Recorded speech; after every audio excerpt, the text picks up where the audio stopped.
لحد ما في ليله كده واحد من اللي ساكنين في العماره اللي فيها الدجال الشقه اللي تحتيه على طول كان عنده حوالي 30 سنه ومش متجوز. حكى وقال ان الساعه كانت في وقتها 2 بالليل تقريبا. كان نايم وصحي على صوت دب وزعيق وضحك هستيري جاي من الشقه اللي فوق واللي هي شقة الساحر. صحي من النوم وتعصب وفتح الباب وقعد يزعق ويقول كلام كان منه حرام مش كده، مش كل يوم نفس الموال، هو انا كل يوم هصحى على صوت الزعيق والدب ده؟ هو انت بتنامش ولا ايه؟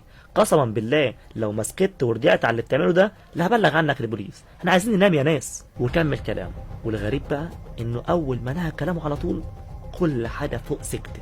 فالراجل قال انه خلاص اكيد الراجل ده حس على دمه وسكت. قفل الباب ودخل على السرير ويحاول ينام تاني لكنه ما عرفش. فقال يقوم يولع له سجاره كده ويقف في البلكونه شويه. بيبص لا علبه السجاير اللي معاه خلصت. فقال بقى انزل الف على اي سوبر ماركت فات عجيب منه علبه سجاير. انتوا عارفين بقى القرى والارياف دي من بعد المغرب بيناموا والساعه وقتها كانت 2 بالليل، مين هيكون فاتح؟ المهم لبس وفتح الباب.